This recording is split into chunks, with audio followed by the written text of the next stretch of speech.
Hi, welcome to the DRH show where I have wide-ranging conversations with fascinating people. We talk about all things psychology, mental health, and wellness. Today, I'm joined by a mental health blogger, Deb Wilks. Thanks for joining me. Thanks, Dennis. I'm glad to be here. Thank you for joining me today, Deb. And you have a really interesting background, but I'll let you share your journey, your trajectory. Because a lot of people that I speak to here on DRH show, some of them they've got academic qualifications or they work for a particular organization. But you're someone who I would characterize as someone who is expert by experience. But Yes. tell us about your journey, Deb. Well, my background is actually in languages and education academically, but I have a lot of lived experience with bipolar disorder. I was 17 when I realized that I had something very wrong with me. At that time, I wasn't sure what it was. And according to my mother, I was younger than that. She said that she and my father thought I was just a really nasty teenager. And now that they know that I have bipolar disorder, she said she wished that they had understood what was wrong with me back then and that there was something called bipolar disorder. I spent nearly 50 years with bipolar disorder. I've been bipolar for nearly 5 decades. I was diagnosed in my mid-30s after my father became sick with cancer and died. And I finally had that stressor, that trigger, push me over the edge to the point where my behavior was so out of control that I was finally diagnosed with bipolar disorder. So I've been living with, learning about, and becoming pretty expert in the field of bipolar disorder over those 5 decades.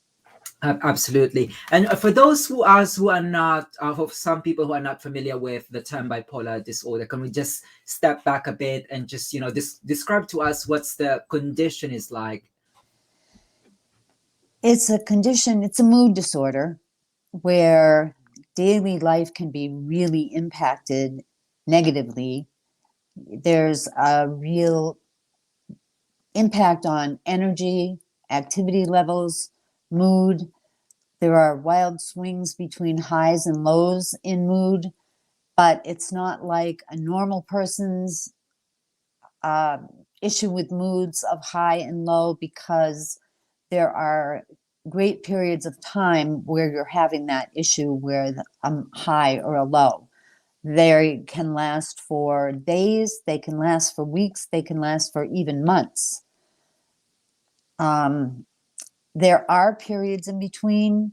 People think that you're either high with mania or low with depression, but there are periods in time called euthymia where there is normal feeling and mood in between. But bipolar is a mood disorder, and it's a very serious and severe mental illness. Mhm. And you've actually have written a number of articles about this mood disorder, the bipolar disorder on PsychReg. Yes. And like what I've said, you live with this disorder, so you're the expert when it comes to this. So you could probably shed some light as to what are the causes of bipolar disorder. Yeah. Yes. Bipolar is a, there's an issue with structure and chemical and biological issues in the brain that are different from those of people who do not have bipolar disorder. So there are things that are going on in the brain that are different. Also, it's considered a hereditary or genetic disorder where there are often first degree relatives who might have bipolar disorder. You might have a parent or a sibling with bipolar disorder. In my case, oddly, and I don't know if there's any connection whatsoever, but on my maternal side, there are cousins and aunts and uncles with bipolar disorder everywhere. My maternal side is riddled with people with bipolar disorder. So mainly, again, it's a biological, structural, chemical disorder in the brain, as well as a genetic or hereditary issue. And bipolar disorder can also be triggered by abuse of substances and alcohol. And Deb, clearly right now you seem to be managing with bipolar disorder, but Yes. would you say that living with bipolar disorder is dangerous? And as far as you know, how can it be treated? Well, it's more dangerous to the person who has bipolar disorder than to other people. According to the National Institute for Mental Health or the National Institute for Health, 25 to 60% of people with bipolar disorder will attempt suicide at least one time in their life. And 4 to 19% of those people will succeed in doing so. So it's very dangerous to people with bipolar disorder, particularly dangerous to people who are untreated with having bipolar disorder. There are a lot of myths out there about how dangerous bipolar people are to other people. They are no more dangerous than any other person walking in the street who might do something dangerous. Treatment-wise, there's pretty much a standard treatment where medication is necessary, therapy, self-care, which is considered doing things that make you feel better. Sleep is very important. Good and healthy sleep patterns are really important. Diet and exercise are very important. For me, exercise doesn't go any further than yoga. I'm not big on exercise, but it's very important. Doing other things that make you happy. It could be anything from fishing to horseback riding to writing to journaling, anything and everything that you can do in a routine that makes you feel better. And another thing that's really important is developing a support network of people, loved ones, friends that can be there for you when you need them and can also look out for you. So those are the main things you can do to Now, treat bipolar. Now, in relation to those things that you've mentioned to kind of manage bipolar disorder, would you say that it's a normal life is possible when living with BP with bipolar disorder, or do you have to constantly, take into account those, ways to manage it? Well, I feel, and I'm here to tell you, that a normal life is completely possible. Completely possible. You have to make modifications to your life by doing these things. But modifications are just part of that life, the same way they're there for people who have, for instance, diabetes, and they have to check their insulin, they have to take their medication, but they can live a normal life and a happy life. People with heart disease have to take medication and they have to monitor their health. So we have to do the same. We have to make some modifications. But I'm also here to tell you that you can live a happy, successful, joyful life.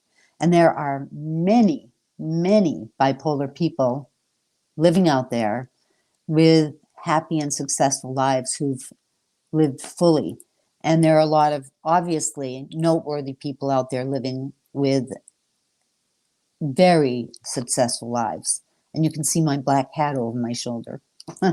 Absolutely, and clearly you're one of those people who have demonstrated normalcy, if you will, for lack of better word, Yes. with living with bipolar disorder.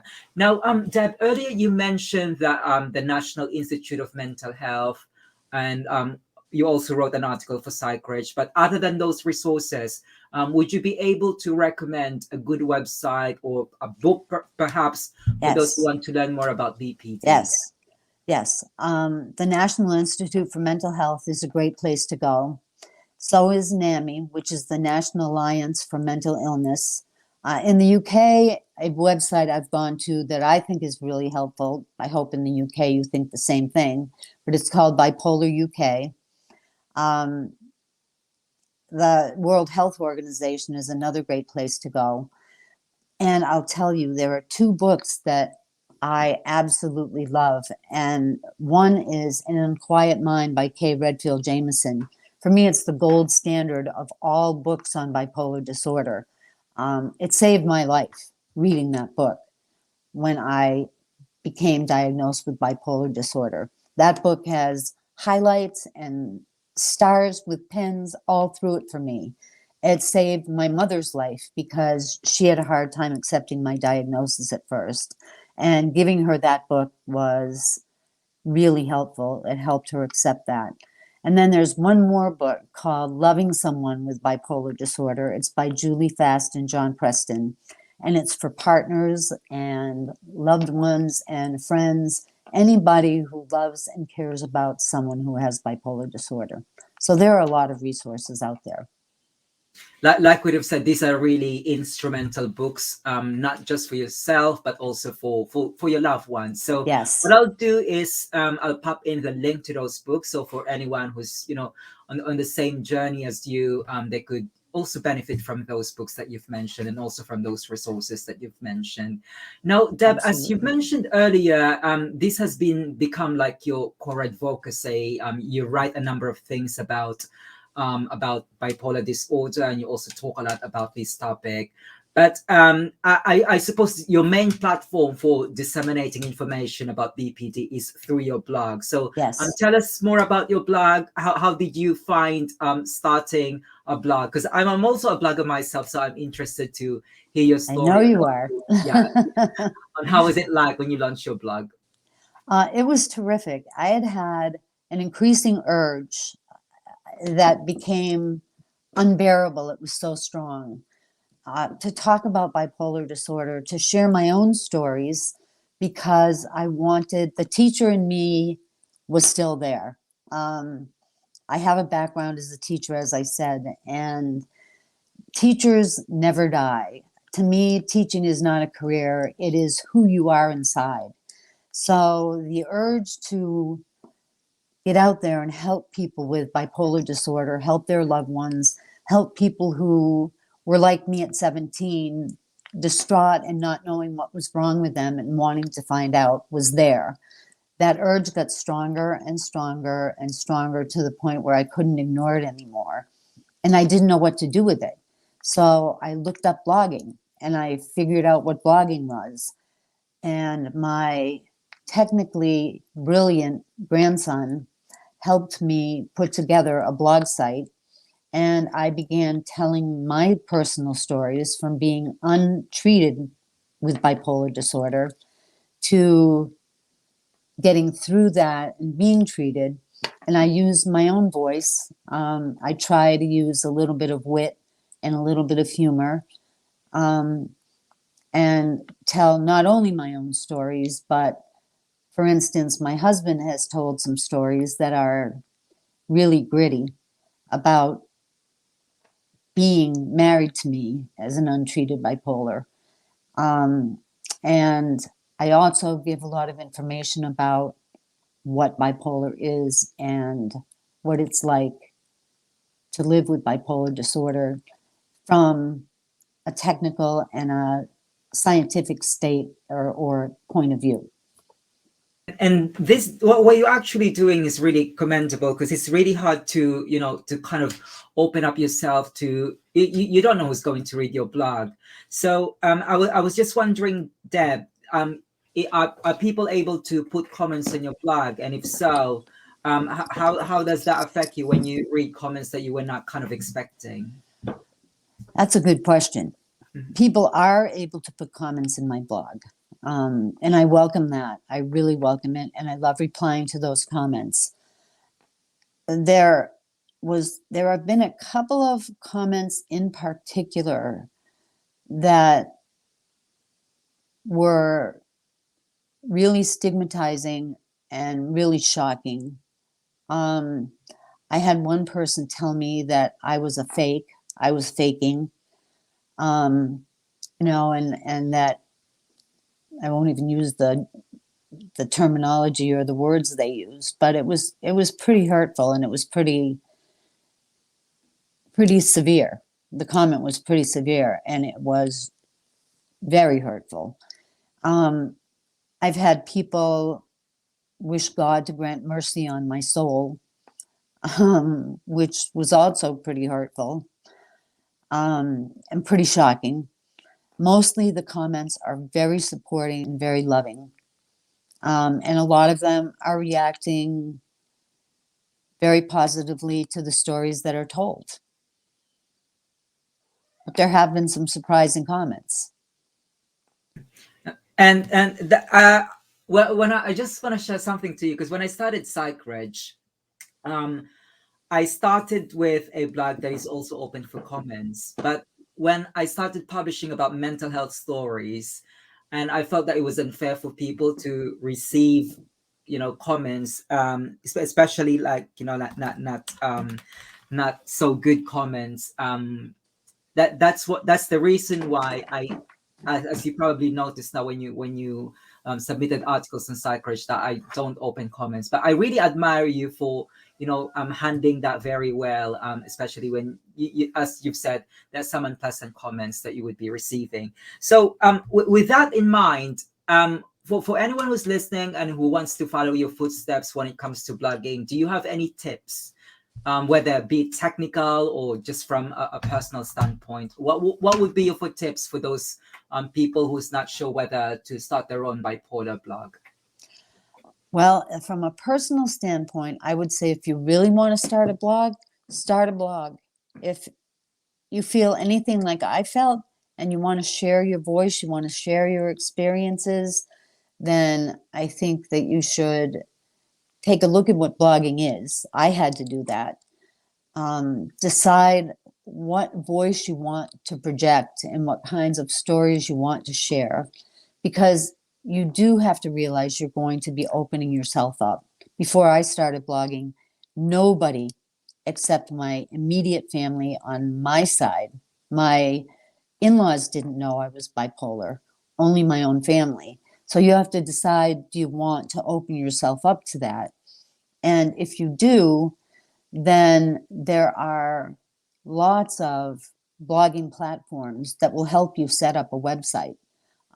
There's WordPress, which is one of the more well-known ones, but you can go online and look for platforms that support blogging, and they'll take you step by step through the process of putting a blog together. So I say, if you want to start a blog and you've really thought through what you want to say, how you want to present that, go ahead and do it. Absolutely. And like what I've said, there's so many platforms. It's not just WordPress. You can No. use Wix, you can use Blogspot, and so on. I myself, I've experimented on a number of platforms until I found out that I'm really more comfortable with WordPress. Yes. But Deb, let's move on to another aspects of what you do. Because as I was preparing for this interview, I understand that you spend a good deal of time directing programs and agencies where you serve high-risk teen populations. Yes. This must be very challenging. So tell us more about this. It's really one of the best things I've ever done in my life.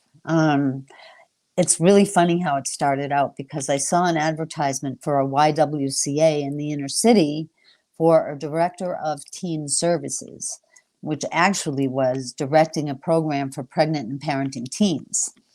And something I'll reveal was that I was a pregnant and parenting teen with a lot of support, a tremendous support network. I mean, I can remember my mother saying to me, well, you're still going to college no matter what. So, and I'm going to take care of your child for you. But so I thought, oh, this is it. I'm perfect for this job. I have it made. So I got the position, and in about 10 minutes flat, I knew that I knew nothing about being a pregnant and parenting teen from the inner city. And I grew into other programs and other positions. I became increasingly involved in bigger positions where there were more programs and more programs. I developed another program called I'm the Boss for inner city girls from another bigger city. who were targeted for dropping out of school. And it was fantastic. What I learned from these teams, all of the ones I worked with throughout my career as I grew in that field of human services, was tremendous. I learned much more from those kids than they learned from me. So it was a fantastic career and a very fascinating career working with inner city teens. Absolutely. And Deb, I understand you're also writing a book. So tell us Yes. more about your book and who's your target audience. The book is on bipolar disorder. This book is on bipolar disorder. And my target audience is the same target audience as my blog. It's for people like I was, who just want to know what may be wrong with them and aren't sure, but are tortured by not knowing what's wrong with them. People who, I've had people come up to me and say, "Oh my God, I knew there was something wrong. I didn't know what it was, but this is what it feels like it is." And they go and see someone and get some help. It's for people with bipolar disorder. It's for untreated bipolars. It's for friends and family. It's for just about anyone in that world or who might think they're part of that world. And when can we expect this to be available? Well, it's with an editor right now. We've just Mhm. started going through it.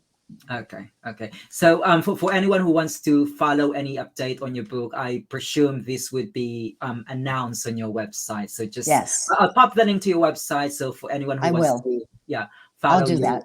yeah, anyone wants to follow that, they can visit your website. Now, Deb, you mentioned earlier that you were a teacher, and I understand you used Yes, to teach languages, French and Spanish. yes, I I did. actually had Spanish lessons, and at one point I also tried to learn French, but I was not very successful. So, have you got any tips for learning a new language? How can we make it Yes. easy?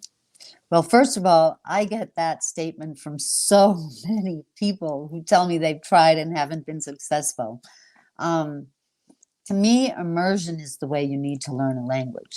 Even if you're learning in a standard classroom, the teacher needs to use immersion. Um, kind of speaking in my classroom, we always spoke in Spanish from level 1 on. Um, Myself as a teacher, I used to go to Mexico every summer and stay with a family who only spoke Spanish, go to a school for teachers where we only spoke Spanish, and we also went on a lot of excursions. We had people come in and speak to us only in Spanish about the culture. Immersing yourself in the culture is also very important. If you don't know about the culture and about the people, learning the language is pretty much out of sync with what's important. It's harder to learn if you don't immerse yourself in the culture. But anytime you can get an experience, hook up with a person who speaks the language, um, get somewhere where the language is spoken. In your case, get over there to France, and really get in there and get somewhere where you can speak to people who speak French, or you can listen to it. But to me, for instance, I want to learn Italian. You're going to find me in the Tuscan countryside haggling over grapes and wine and tomatoes in Italian. I think I'll just watch Colombo episodes to learn Italian. But You can no, do no, that too. no, I don't think Colombo was speaking Italian. It was just an Italian sounding name. But anyway, let's go back to bipolar disorder, because like what you've said, you've dedicated a good fraction of your life educating people about bipolar disorder. So I would imagine, Deb, that you have come across a number of misconceptions. So if you could Yes, kind of identify some of the misconceptions and address them. yes. One of them is that bipolar people are dangerous. As I said, first of all, they're more dangerous to themselves than other people.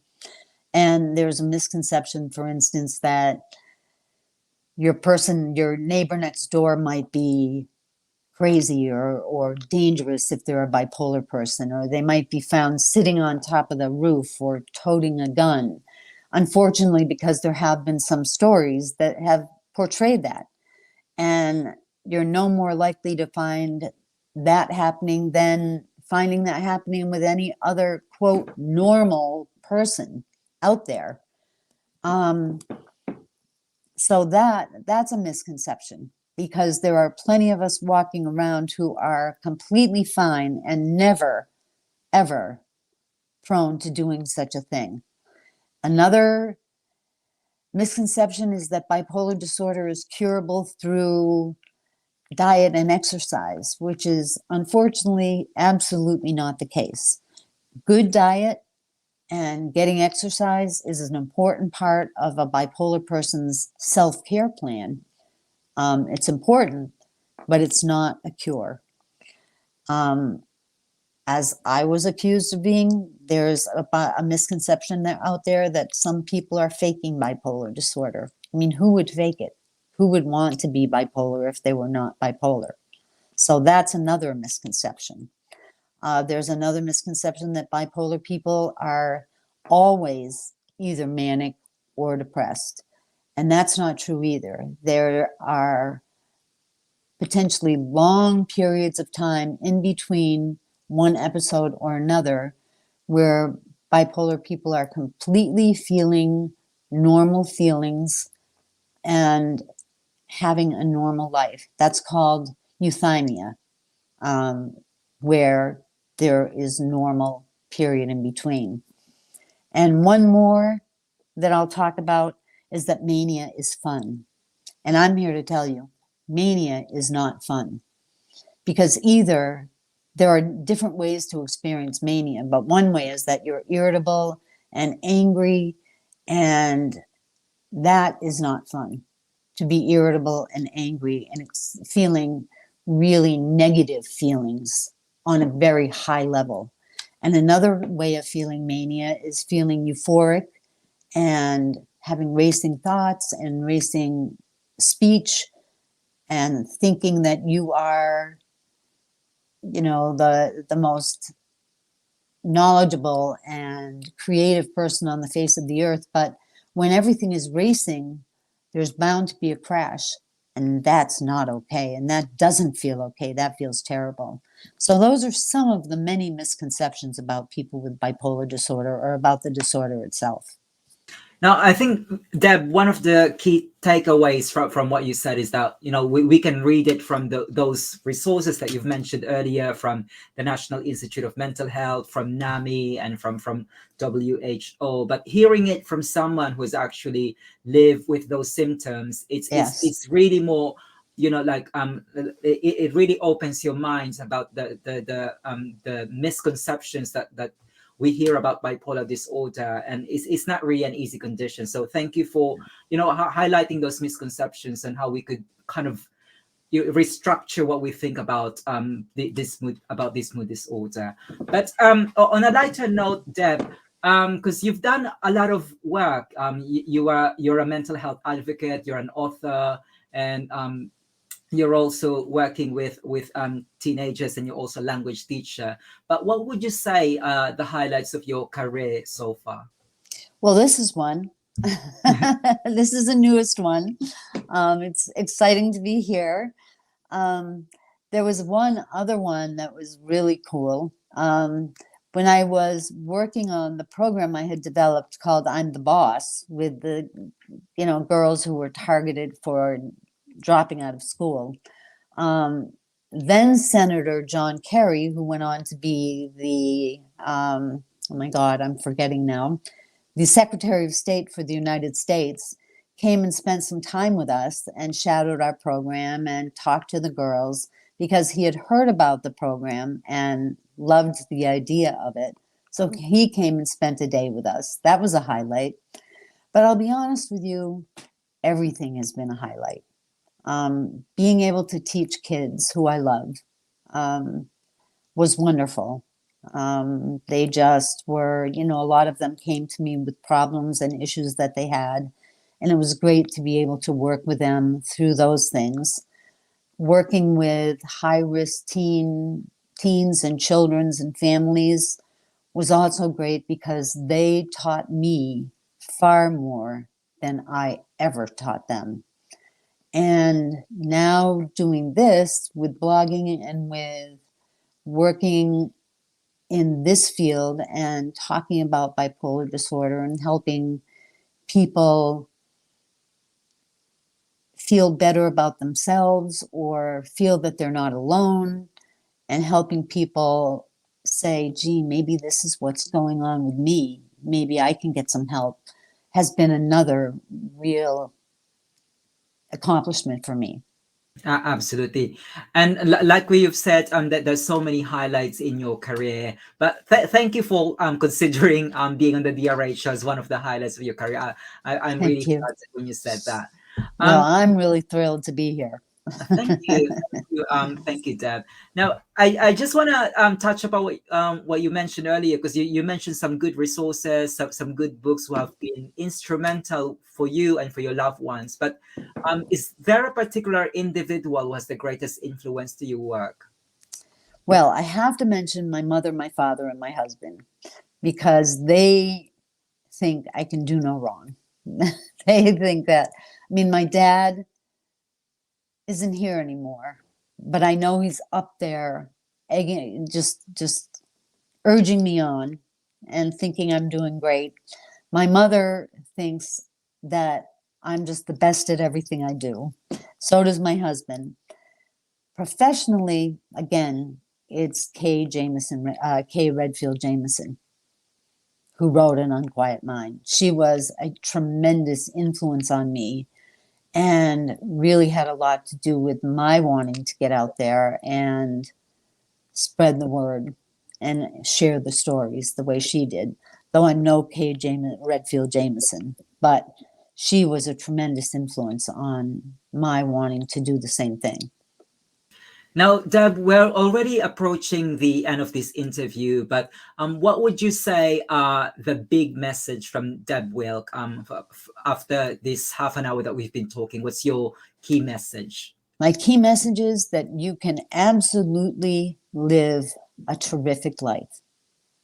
My motto is living your best life with bipolar disorder. And you can absolutely do that. You have to be determined that you want to live a good life, and you have to decide what that means to you and how you're going to get there. But you can live a great life with bipolar disorder. Absolutely. And hearing that from someone who's experienced bipolar disorder is even more comforting. So, Deb, I was just curious, if you were not a mental health advocate, what would you have pursued in your life? Well, I probably would have pursued the same thing, but I'm going to tell you one thing I would have been was a Radio City Rockette. I was a dancer and I wanted to be a Radio City Rockette. The only problem being I'm height challenged. I am only 5'1", and I don't think they would have taken me.